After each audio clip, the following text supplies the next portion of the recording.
we're going to start. Welcome, everyone, and this is going to be an amazing talk. I'm very excited. I'm going to mute myself. All right.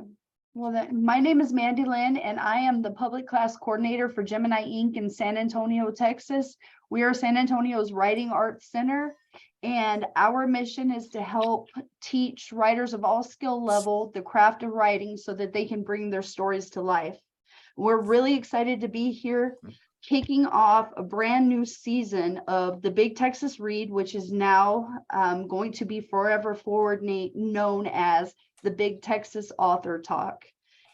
This is a series where we get to listen to authors from all over Texas, Texas-born or Texas-based authors, talk about their craft of writing. And we're super excited to have with us to kick off this brand new year, award-winning author Allison Hedge, and also award-winning author and our moderator for tonight, Jan Beatty. The format is we're going to get a front row seat to listen to them have an intimate conversation about the craft of writing for the next 40 minutes. Following that, we'll have a short Q&A. So if you hear anything you like, if you want to talk to our author and moderator, please put your questions or comments in the chat. At the end of their conversation, when we open up for Q&A, David will help us look through the questions and try our best to get everybody's questions answered. So I think we're ready now. I'm going to start by introducing our moderator, Jan Beatty. Jan Beatty's sixth book, The Body Wars, was published in 2020 by the University of Pittsburgh Press. In the New York Times, Naomi Shihab Nye said that Jan Beatty's new poems in The Body Wars shimmer with luminous connection, travel a big life, and grand map of encounters. Beatty won the Red Hen Nonfiction Award for her memoir, American Bastard 2021. Other books include Jackknife, New and Collected Poems from Patterson Prize, The Switching Yard, Red Sugar, Bone Shaker, and Mad River, which was Agnes Lynch Sterrett Prize. Beatty worked as a waitress, an abortion counselor, and in maximum security prisons. For many years, she directed creative writing, the Mad Women in the Attic workshops, and the MFA program at Carlow University. Tonight, she is going to be moderating a conversation with Allison Adelle Hedge. Allison was born in Texas and came of age and worked in fields, factories, and waters in North Carolina until disabilities precluded further manual labor. After field worker retaining programs in California at nearly 30, she began earning college credit. She's currently a 2022-23 UCR Mellon Dean's Professor in the UCR Center for Ideas and Society, a Legacy Artist Fellow for California Arts Council, and a recent George Garrett Award recipient in AWP 2021. She has numerous other awards, and she has authored many books, including The Year the Rat, Dog Road Woman, Off-Season City Pipe, Blood Run, Burn, Streaming, and Look at This Blue, an assemblage poem, as well as memoirs, Rock Ghost, Willow, and Deer. She has a play, 28 documentary film shorts, and has edited 10 anthologies. She's a distinguished professor of creative writing and affiliated faculty for the UCR School of Medicine and Narrative Medicine, and the newly proposed Department of Environment, Sustainability, and Health Equity. So without any further ado, I'm going to hand it over to you, Jan, and get this conversation started. Thank you.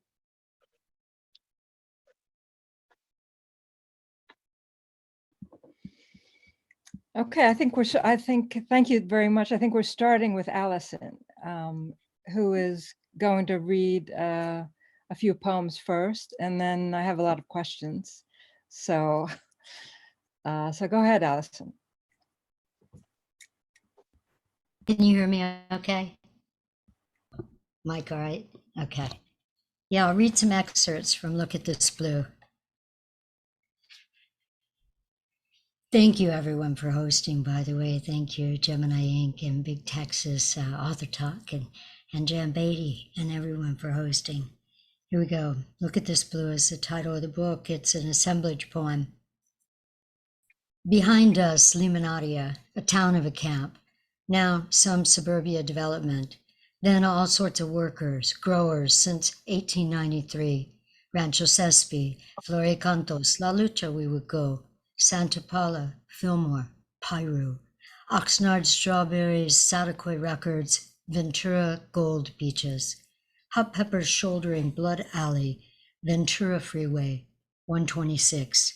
Oleanders, Eucalyptus, Rhododendron. I come from the camps, not these, but I served these children. Decades ago, when Olive Lance girl, 7-year-old, wrote, "My eyes are the green of August." I still see her eyes, her August now. This is before I could express myself, chin still positioned, ready, or chin down, ghosting, into horizons you can't see here. My sister came here in the 70s, our mom and dad for their honeymoon after blind date meeting in San Diego in the late 40s, last century. You can still feel them here. Still, each time it's real. We call, note space, yes, we were there. Before any time passes, we realize other families don't have these homing knowns. My sister is embarrassed of me, too backwoods, too field laborer, too sharecropping, too fisher, too farmer, too backwoods. She mocks my handiwork, asks if I plan to sell trinkets on the side of the road. Maybe leatherwork, I claim, and show her some of mine. She walks a block ahead of me, mocking me to her city friends, like we walked aisles over from our mom, deep in delusion, cursing through aisles and Piggly Wiggly, but never mocking her, not once. Where does this mocking come from? Raven cry from my heart. Here, streets lined with fresh refugees, straggler homeless, cardboard boxmen, prostitutes, pimps, beautiful neighborhood people who teach me you can get a great meal for $2 on this block, how to eat with chopsticks, which store gives free bread if you don't have dough. Lots of skins pass through, not alone. I'll read a couple more short excerpts. She remembered stories, grandma's watching over her from long ago, still here, singing comfort, evening on the chaparral. Rain-soaked creosote releases smoky scent, lingers under Pleiades. Coming up on a buck moon, our governess, she reduces inflammation, rids fungus, her twigs, bark, teas, hold mysteries, toxins, medicinal, properties, unfenced, unwalled, and growing for anyone to reap. Moonlight, her tips like Pleiades, 7 little goats, little eyes, 7 sisters, Subaru, pearls, hen with chicks, united, taken there, held, or forever running from maddened machismo, forever unchecked, forever. Rainy stars, sailing stars, mapping out navigation, accompanied by dual forces, often parental. One turns invisible at will.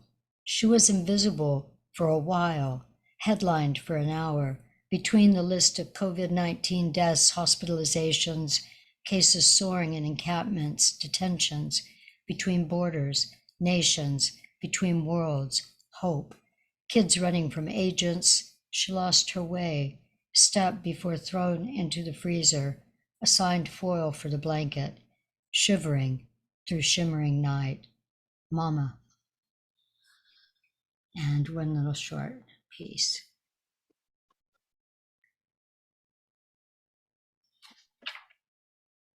Okay. In the bus on the way to retraining for field workers, we left Santa Paula for Ventura daily. Rhododendron, eucalyptus, limonadea, orange groves, peppers, flowers for Burpee Seed Company. Red-winged hawks every mile of eucalyptus, 126 Ventura Freeway on watch like us for movement, X. Santa Paula, North Star of Vanuatu, Mupu, Shumash. We escaped here, refugees, closed eyes, let finger conjure map, conjure home. This is where. From here, everything changes. Rewrite, reset, reverb, offer project for Santa Ynez kids at get-go, offer self, send for my folks to follow. Dad notes, note this, if there's any snow on Topa Topa, everything's okay. Mom doesn't leave the pickup until 4 days. On the 4th day, she sits outside, remembering Vallejo apartment, their last place West Coast, way prior to my lifetime. Restful now, restart, gratitude. So lucky to have a dad. Okay.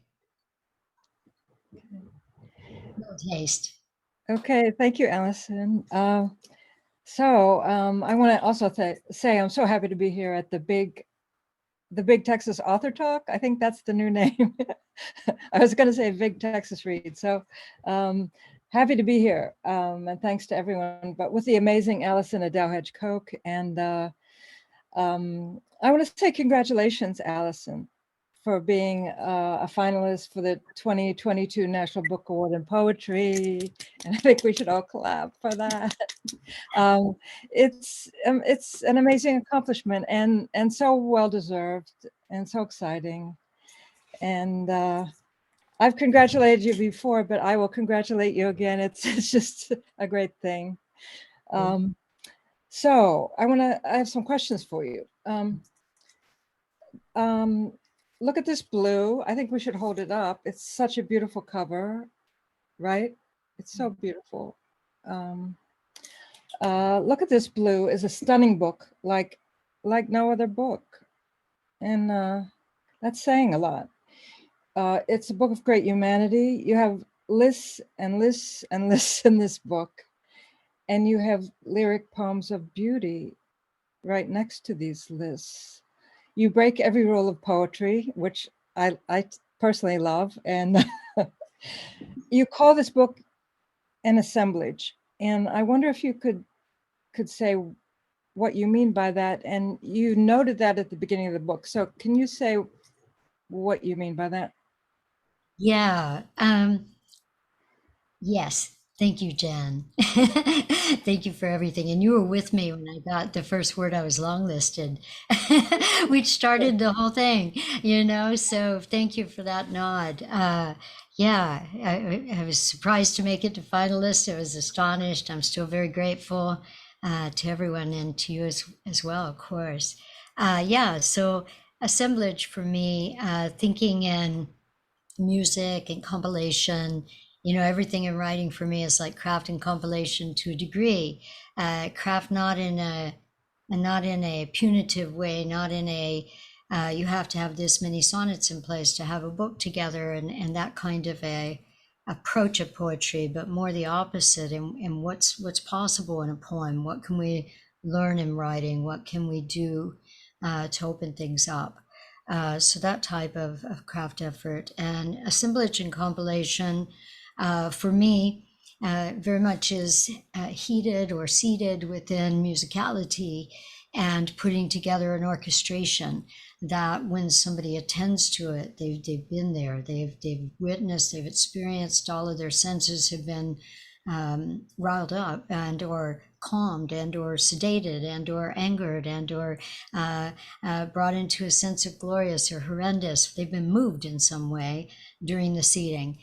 So thinking of jazz orchestration and what it would be, and I mentioned this in another talk, to sit in with some musicians who've known each other for a very long time, and they're just seeing what's going to happen, improvisational set without deadlines, not on a stage, not in a particular place of performance, but just together and working out the music. And assemblage in that state makes a lot of sense to me.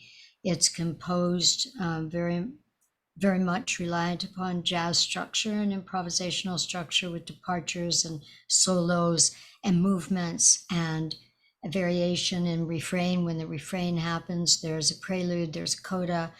So it's arranged in that way, but there's a lot happening.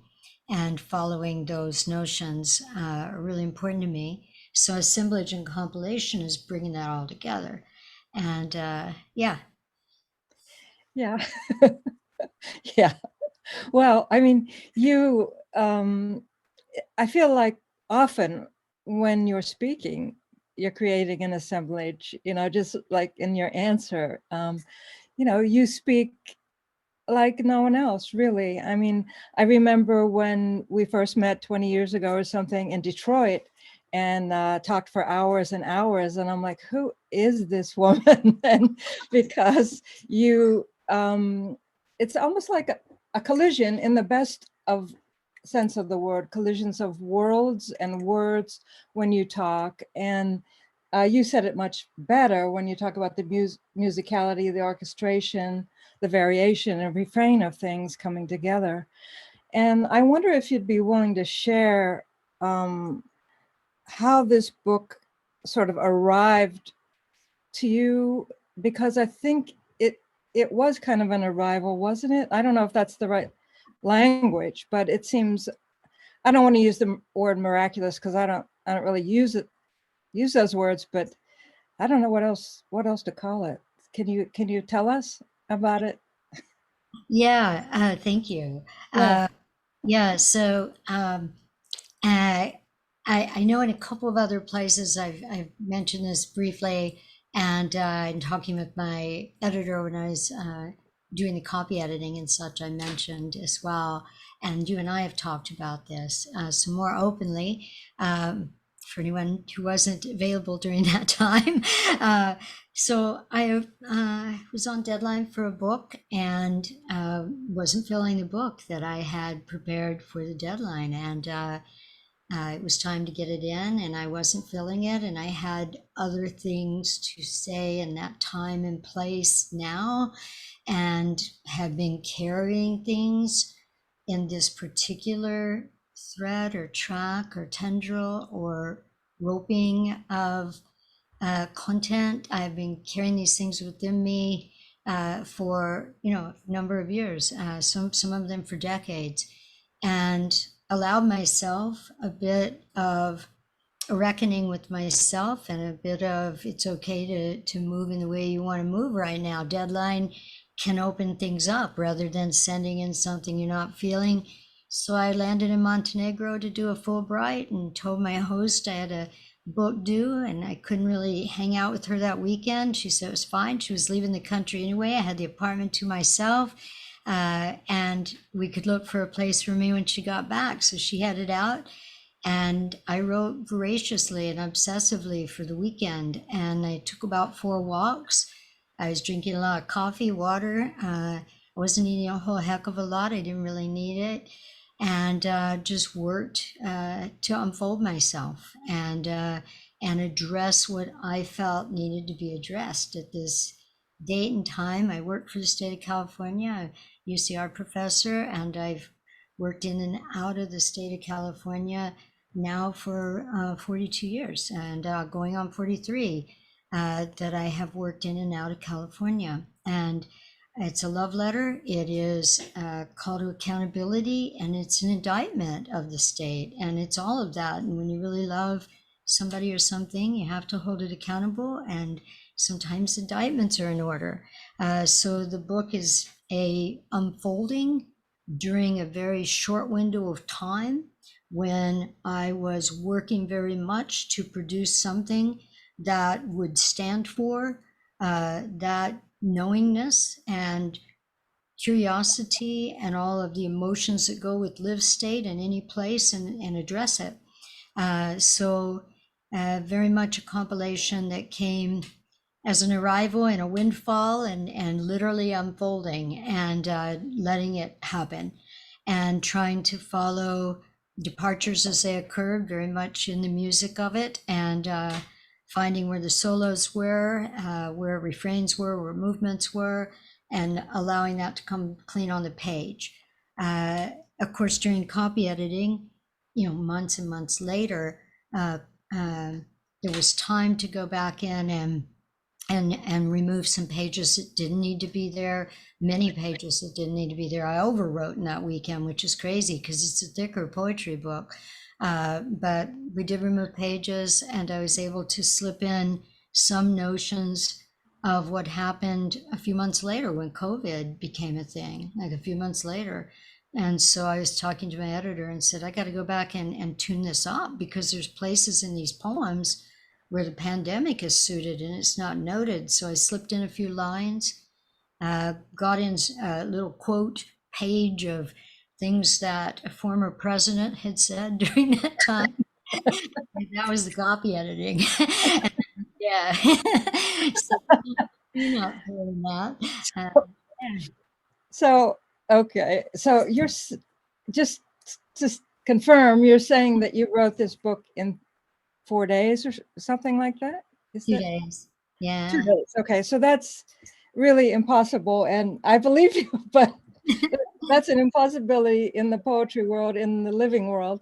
Okay, and so it's insane, and you know, it's 120 pages and full of details, full of intense details that you must have been carrying around in your body, like as you said, for years and years and years. It's like the book that you wrote not in 2 days, but from your whole life that Yeah. came out in 2 days. Yeah. And as writers know, and people studying writing, listening, they know that's what happens.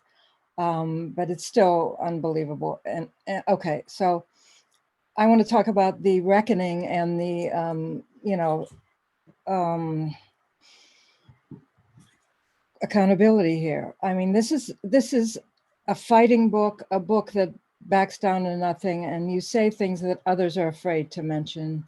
You're listing crimes against humanity here, and part of what I love, part of what Luis Rodriguez said, you know, and I'll just read part of it, but that, you know, talking about the combination of singing and reckoning, you know, Allison Adelle Hedge Coke sings California with a garden of images, all life named and splendidly watered by bewitching words.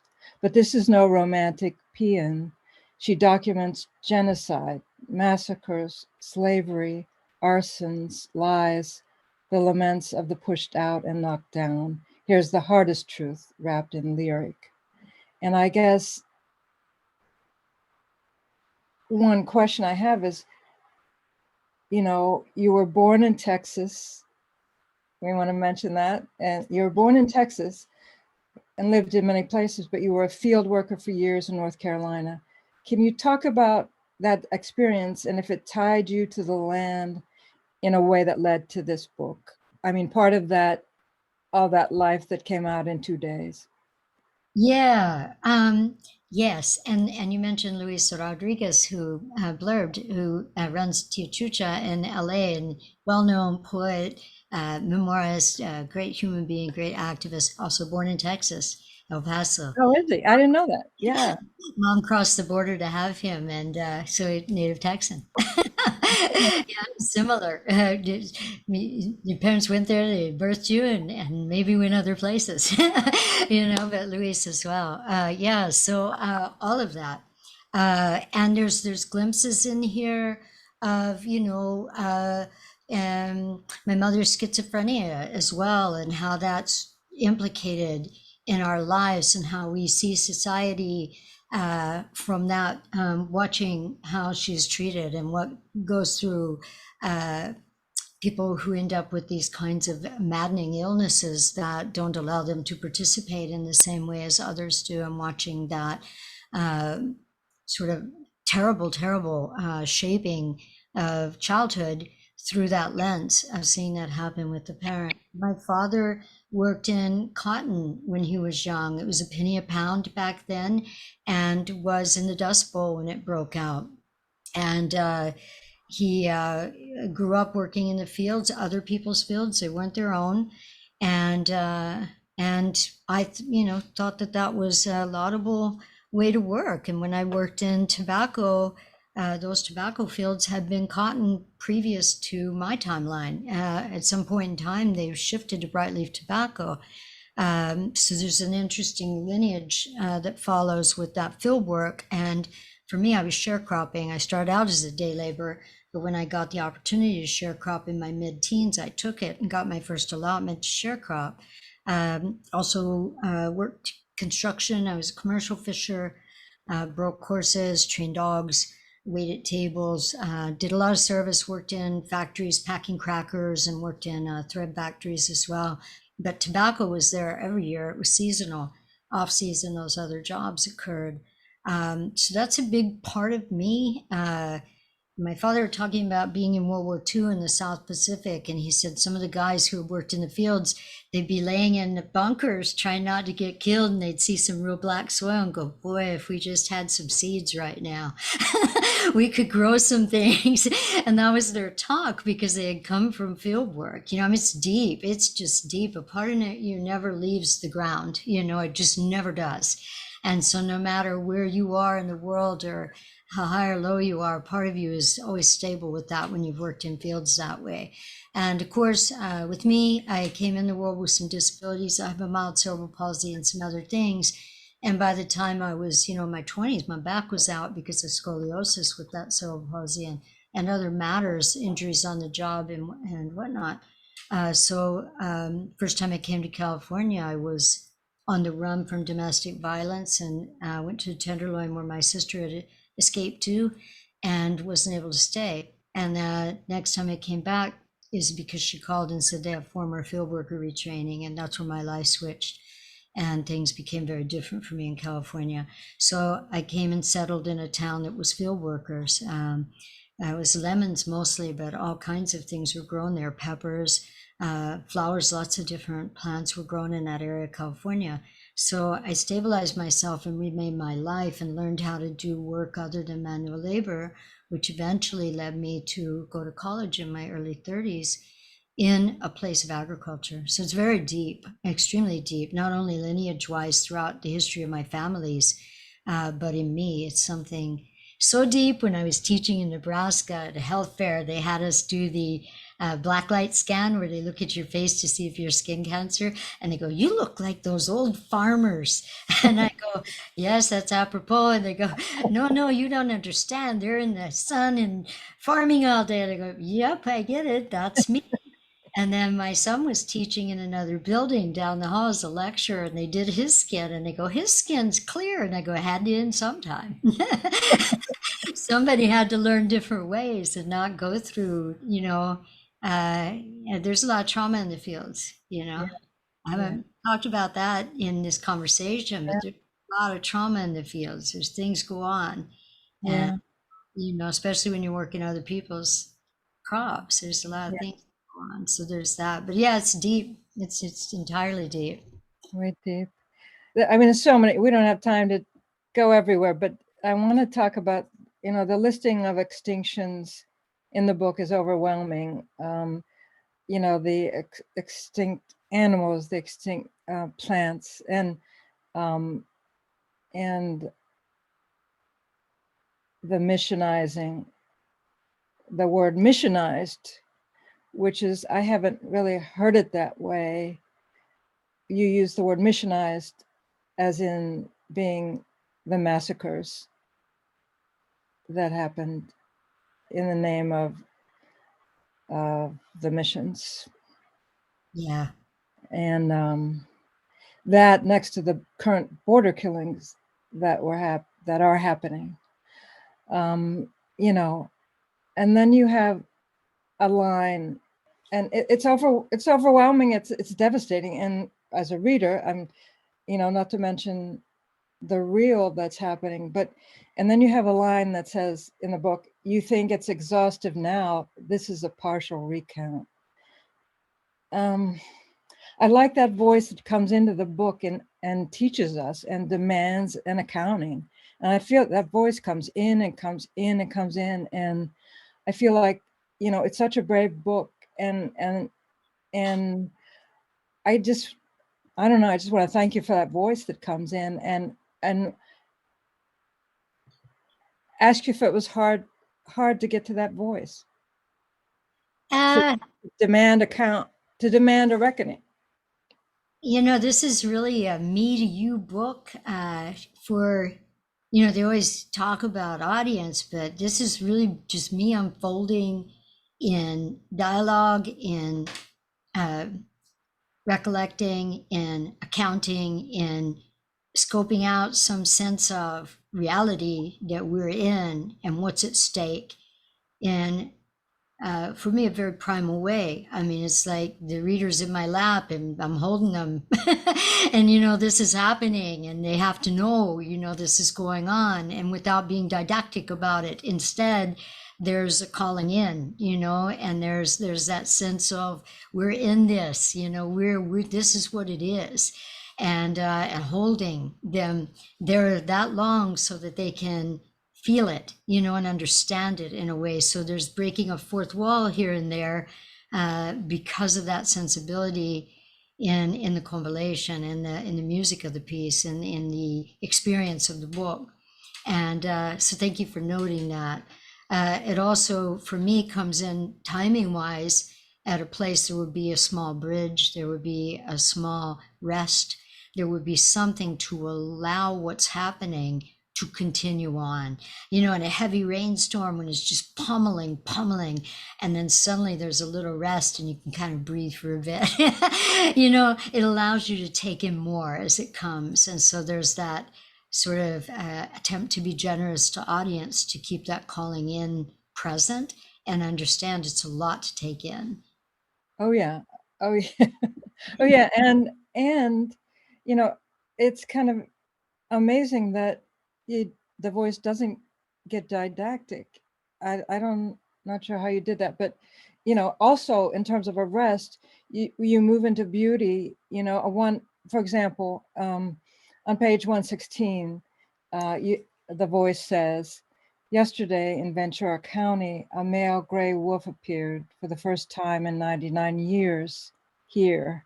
And it's like, oh, thank God, a breath, a moment. And so I feel like that's another way that the reader gets to stop for a second and say, it's not totally over. And then at the end of the book, when you say, I love that moment when you say, do the work. And then you give all these resources, pages and pages and pages of resources. And then you say, do the work. And yeah, that's pretty intense. Yeah, I'm glad you mentioned the wolf. That was the last copy editing thing, and it happened during copy editing. And I shot off an email to Erica and I said, I have to slip in a line. And she said, why? And I said, because this is where it's coming full circle here. This is happening. There's respite. There's possibility. And even if wolf doesn't make it, which it did in between now and then, got hit by a car. And but it made it down, which means others could follow, and we could have reclamation and restoration, and there could be some sense of balance again, as we need to move to. And the state is making some efforts to do some things along those lines, and I'm all behind it. And but it has to happen now. It's the whole thing is going on, not just with California, with everywhere. But I'm living here, I'm working here, I'm part of the system teaching for public university. So definitely calling that to happen in a very instant manner. And it's going to take everybody getting on board for that to occur. So people have to do the work. It's not just the voice of at the moment, and it's camaraderie. We're all in this together again. It's like building that community so this can happen. It's like a bridge into it and opening up possibilities. So then I felt a responsibility to give some places to follow through. Okay, opened us up to you. Here's some places you can participate with me. So I felt it necessary. Yeah. Oh yeah, yeah. And you didn't say, if you're interested in following up, here are some resources. You said, do the work. And you said, do the work, colon, and here's all the resources. But which I thought was great. It's really funny because months after it came out, somebody else announced that they have a new activist book, and it's called that, Do the Work. Really? So I'm not sure when it's coming out, but they just announced a workbook. It was months after this came out, and I go, I'm so glad they used that. I was like, yes, do the work. That's cool. I'm not sure. I just want to check in about time. I'm not sure where we are, David. I think we got about 4. I think I think we love this conversation so much. I think we should just keep going. Okay. We don't need to stop at, I mean, if everyone is amenable, I don't think we need to stop at 8. Okay. I'm loving what you guys are talking. If you guys are getting tired, let me know. No, I just was checking in, that's all. Oh no, that's great. So why don't we stop whenever? If you want to stop at 8, that's totally fine by me. Okay. Okay. We Well, should I get some audience questions before that, but let's continue. Yeah. Well, I wanted to, my next thing here was to ask you to read another couple pages. Okay. Yeah. I got something marked, actually. Yeah. I can do that. Okay. Well, you can take a little ride with me again. We're back in Look at This Blue. Okay. Gleam now in rain slickening, a royal willow branch, a blue elderberry summon wind, Santa Ana's tangle reason, still leaves night and banged by owl wing. Here hammocked over oasis watering life, rocks for mouse pre-dawn calling. Deep in night, corded sky ropes tug through visceral root, harness reckoning, throttle to timbre, thrum, strum, pluck, gut sleeve, kindle, fiddle, full belly, flourish poppies as quarter notes, spiral double helix, high above California fan palm until stars are born. And then I'll skip to one of the variations in refrain that pop up through the book. Look at this blue. So each time the refrain comes up, you'll see look at this blue, and it'll be another instance in blue. Look at this blue. Hidden Lake blue curls. From Hidden Lake, San Jacinto's Riverside County, on the shores of a single vernal pool, ephemeral, trampling by hikers, sightseekers, endangers each flower a hairy calyx with pointed sepals, tubular corona. 50 flowers might fit on a penny. A member of the mint family, delisting, seed stored in seed bank, vulnerable. Okay, thanks. Thank you. So I want to ask you, and I'm thinking of writing and writers who might be listening. How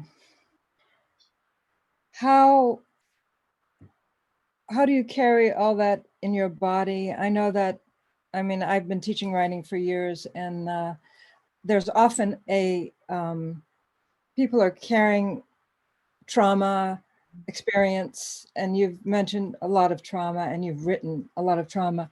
How do you carry that in your body and not be paralyzed by it? How do you then get it to the page, get it to the book, especially this level of reckoning with calling California to task, calling the whole human race to task about what's happening? How do you make that move, in terms of writing? Yeah, it's interesting. I think, I mean, I did have therapy for post-traumatic stress syndrome. I'm all for therapy for people. And in the late 80s, I had another kind of reckoning with PTSD. And my dad, again, is a vet from World War II. And children of vet, even if they're adults and the person never went to the VA, qualify for PTSD debriefing, sort of delisting, and another kind of unfolding. So I did go through some intense PTSD therapy, which helped me to reorchestrate my life immeasurably. And when I need to, I jump back in. But I also work in narrative medicine and have worked with patients and clientele.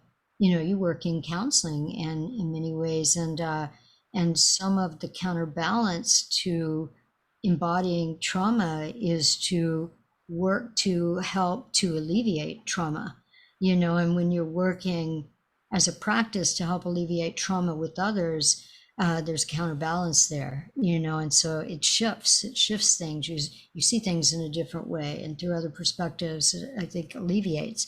However, my body was wrecked, you know, when I was young, and so I do have a lot of I have disabilities, physical disabilities, as well as processing disabilities, and some of them are very painful. I haven't been able to fully use my left arm since September 19th. And, you know, the Detroit trip, I haven't been able to use my left arm since then. And so I'm in physical therapy a lot for these things that go on in the body, and a lot of them relate to trauma. And things break down in that way. So I don't think there's an easy answer for this. I think it's very individual. I think a lot of it is super heritage culturally related and or lived heritage culturally related and or imagined, sort of curated life ahead, what's possible, you know, and finding that sense of it's okay to look forward. For me, I was very suicidal as a kid, stayed on the brink of until I was maybe 40, before I realized I wasn't going to make an attempt again. You know, I took off a lot. I'm a fleer. I just kept going. And so anytime something happened, I just moved on. And so I ended up not dealing with things as they were happening because I just fled, you know, and moved on and toughed up and did something else. And so that carrying happens in a subliminal way and can change and float through the years so that it manifests on occasion and comes out, you know, trigger reflex, which they talk about, comes out in different sort of avenues of realization. So it's very different for everyone, depending on mode of transport when the trauma is adhered to and when it's released from, and how we move and motivate ourselves through that tangle and that mire. I love the word plunter. I brought it back from archaic use by using it in every essay and talk and poems and stories until they made it part of the dictionary again. But it has to do with moving through mire. Plunter. How do you spell that? It just sort of, it sounds Plunther. Okay. And it's moving through that muck or mire. It's that active motion through, and it's that you're living in that sort of solid engagement of continuing to keep that parallel in a place, in a status that you can get through it. You know, so there's opening. And for the body, it's like that. You know, there has to be openings here and there. Love to go swim in a deep lake where people are afraid to get into the center of, and just go float out there where there's nobody nearby and just feel the lake holding you up. You know, that's relief. Getting a really nice Mauricio palm hammock, that's like heaven. You know, I mean, it's the best because it just holds you there, just cradles you, you know? So finding what works for you as a human being, and through the writing, it's like everything. This book is an unfolding of things I've been carrying for up to 42 years. You know? Just letting it happen and going with it and giving yourself the permission to be in the world, you know? Yeah, that's a big one, huh? That permission, that's a big one. Well, you know, I know that, you know, I really am glad that you stayed here. Thank you. Thank you for staying. Thank you. So we need you, you know, I need you. And that you got to this place. I mean, it's amazing, an amazing place. And, you know, people often, there's no way people can know the backstory or the inside story. And, you know, I've had, and I'm sure this has happened to you. You know, you say that this book came out in 2 days, and I just want people to hear that it came out in, you know, 40, 50 years, whatever it was. And, you know, writers have said to me, I had a writer say to me one time, well, everything came so easy to you. And I said, hold on a second. let me tell you a story. And so I think it's really important to realize, for everyone to realize that there's a backstory, there's an inside story, and to be a writer is a tough gig, you know, and that there is, it goes deep. Like you said, it goes really deep, and it takes years and years and years. And I feel like you're showing us how it's done, how to continue. And I'm just really grateful to you for. And just I want to mention that, in case you guys haven't picked it up, I love Allison Adelle Hedge, and she's my mentor in many ways and has guided me and is a teacher for me. So, you know, I'm really grateful to be here. And so thanks, Allison. Oh my goodness. Oh my goodness. You're my hero, Jan. Well, it's a love fest here, but I think maybe it's a good time for some questions if we have some. Yeah. Yeah. Yes, you guys are absolutely the greatest. I love this talk. I'm so happy that we're recording it so I can watch it. And we've all, Alexander was like, oh, please tell me you're recording this. And I was like, of course we're recording it. Because apparently there are people in the universe that are dying and couldn't be here tonight and really want to, really want to see you guys in conversation.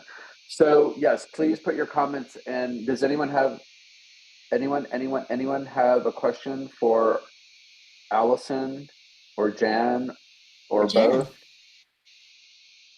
Yes, Anyone? I have a question for Allison. Hello, Allison. Hi. Wonderful to listen to you. Fantastic and so vulnerable and so passionate. It's totally coming across, and I love it.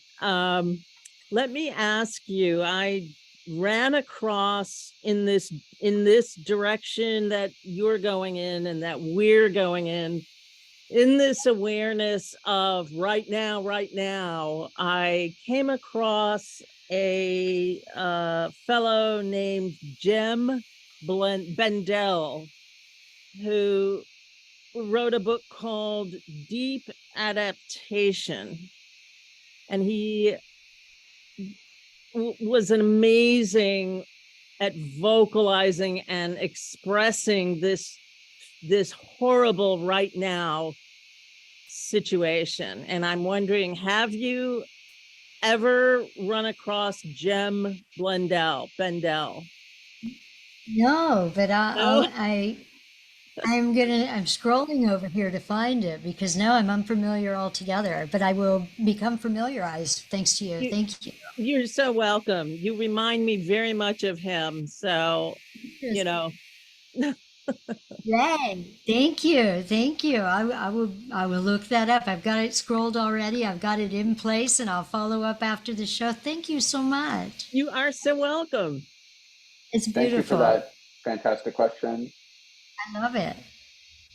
We have another question from Catherine Leverance.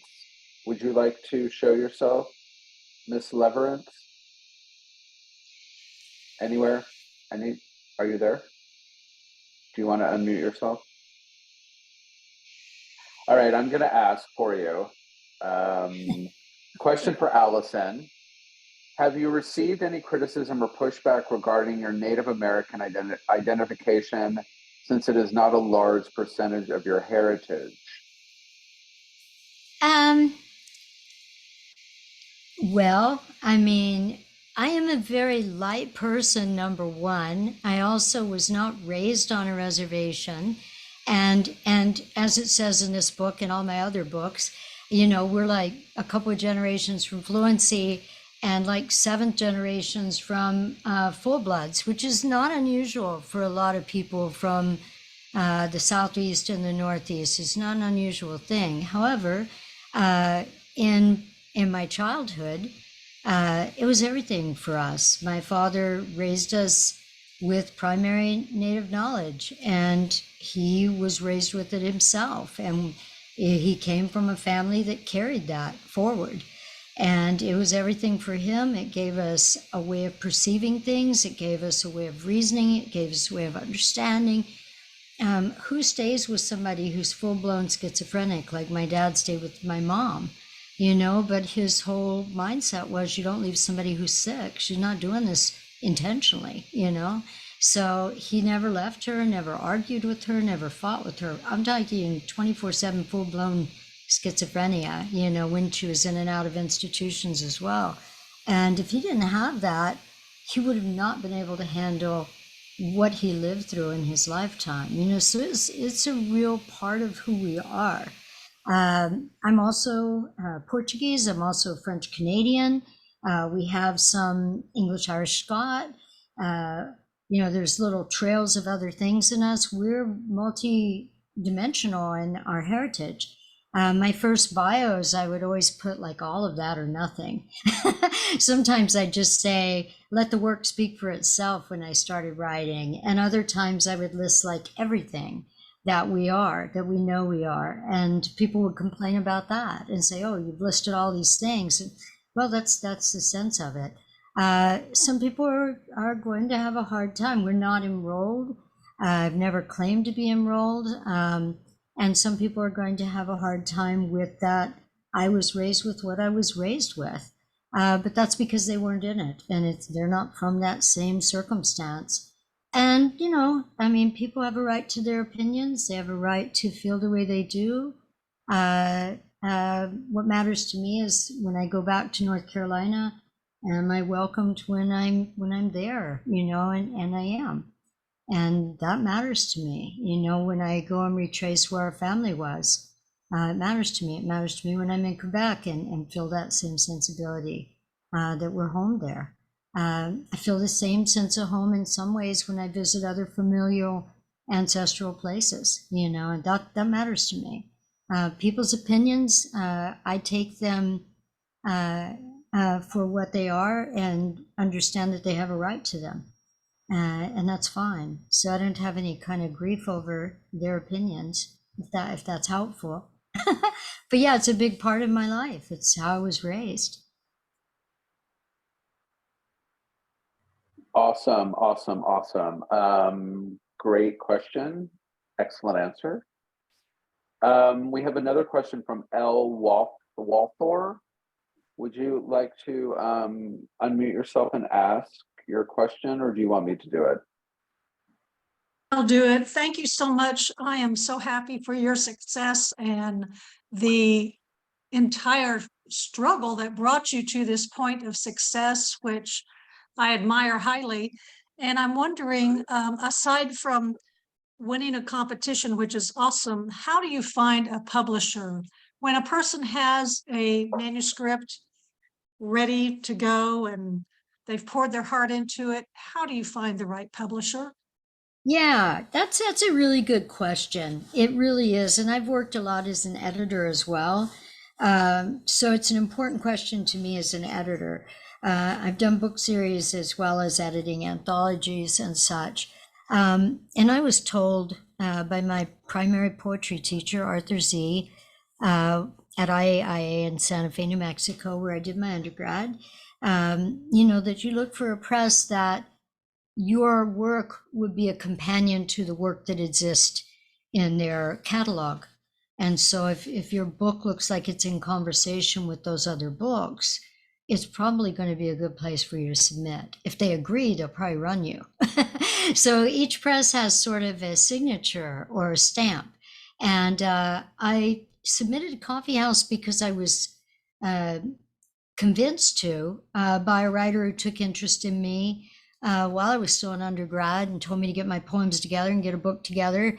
And I did, largely at their encouragement and insistence. And that was a writer, Amiri Baraka, who I was very fortunate to meet when I was reading in Colorado as an undergrad. And he insisted I get a book together. And I did, and I submitted it. He had suggested Coffee House. And I submitted the book. They accepted it within about 16 weeks, but it took 4 years, 4.5 years, sometimes 5 years for new poets to get pressed by those presses in those days. There was nothing instantaneous about it. So I submitted it at Halloween of '93. And I skipped my bachelor's. I went from the associate program into an MFA based on my publications. I didn't go to high school. I didn't get a bachelor's. I did an associate and I got an MFA. But I aced the GRE, was test anxiety to the max, but I'm really good at puzzles and guessing things. And I aced the GRE. I had publications out already and I had letters. And so I got in. And Amiri told me Coffee House. What he didn't tell me was that he had suggested to Alan Kornblum, who was Coffee House publisher at the time, to be aware when the book came in that he had suggested I send it and to give it a special consideration. And because of who Amiri was, that meant something to Alan, and he was championing my work, and Alan gave me a pretty quick retention. But it came out in spring of 97. So it was quite a wait. So by then I had already got grad school done. And people didn't believe I had a book coming out. They thought I was lying because it took so long. But I was patient, and I just produced another book in the meantime and did a memoir and got another volume of poems going. And I was kind of slow to submit those. I didn't submit the memoir for about 8 years. But in that process, I learned I was really lucky because somebody pointed me in that direction. And so I'm going to say this. Read everything. When you find books that are in companion with what you're doing, submit to that press. Note that those books are in, you feel a kinship with, you feel you're in conversation. Coffee House books are all about the music, which fits me. There's between space between narrative poetry and lyric poetry, which fits me. The books are largely activist books in a way, and that fits me as well. Each press has their own little signature. So figuring out what that code is and seeing if your work fits it is great. Second thing, when you're speaking to people who know your work and love your work and they're published, ask them, where should I submit to? Where do you think my work fits? And if it's somebody who knows people at that press, they may send a letter ahead. I've done it for tons of writers. I suggested so-and-so send your book. Please keep an eye out. It was done for me in that same way. I hope that's helpful. Thank you very much. I appreciate it. Mm-hmm. It's so funny how different the fiction world is compared to the poetry world. We can talk about that some other time, but great advice. I think that's really wonderful advice. We have another question from Allison Adair. Would Allison Adair like to ask, or would you like me to ask, Miss Adair? Going once, going twice, going thrice? Could you ask? Okay, I will ask. Thank you. If there's time, I'd appreciate it very much if Allison could talk for a moment about how she approaches putting a book together when it doesn't pour out as urgently as Look at This Blue. What are some of the steps that help her transform a stack of good individual poems into a book?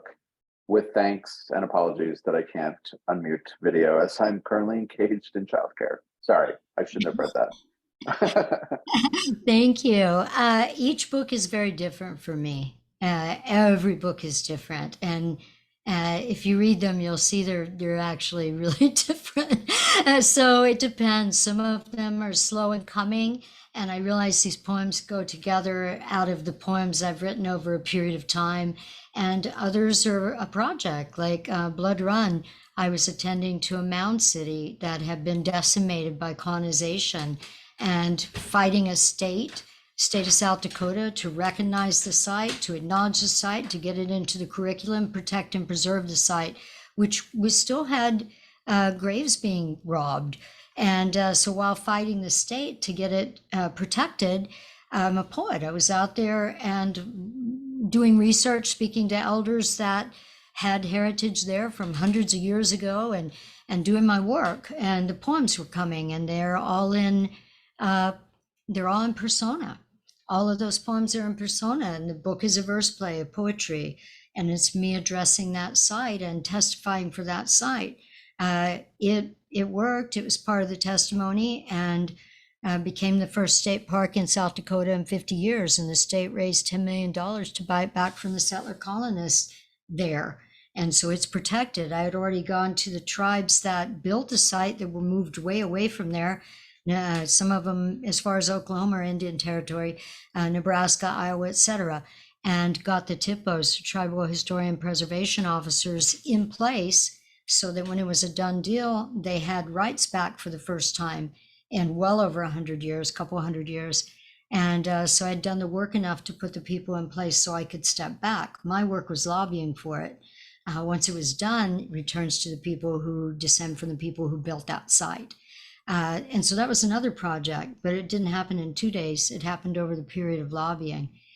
So each book is different. And I tend to become very obsessive. When I was working on that verse play, the obsessive nature wasn't doing it within a weekend. It was mathematically encoding it to fit the geometry of that site and to fit the built mounds of that site, whether civic, ceremonial, or burial, and the layout of the land in accordance with the constellations and other happenings in the cosmos that it attends to, eclipses and solstices, et cetera, et cetera. And so I got obsessed with mathematically encoding the content of the work, and the prosody of that book it's a big equation, that book, but it's using older maths, and not necessarily the same math system we're in now. And so I became obsessed that way. When I do any kind of creative work, I can go into another state where I'm obsessed and I'm working through it and I'm feeling it and I'm unfolding and it's happening. And it could be in a mathematic way, it could be in a lyric way. It depends on where I'm moving at the time. So it's very different for me, each piece, each book. There's no set space to do that. And some things come long and slow over a great period of time, and others are rapid fire, and it's in a feat of obsession. So I'm a very strange person. So, that also is part of that process, is learning how to use your idiosyncrasies as motivation and movement so that you're fluid when you're creating and it works for you. And if it's working for you, it's the right thing to do.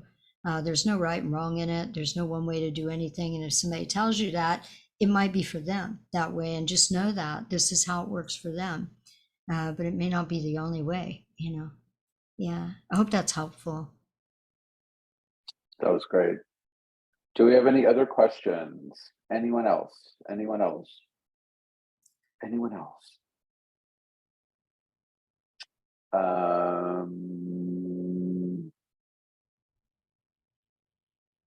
Let's see. Do we have any other questions that I missed?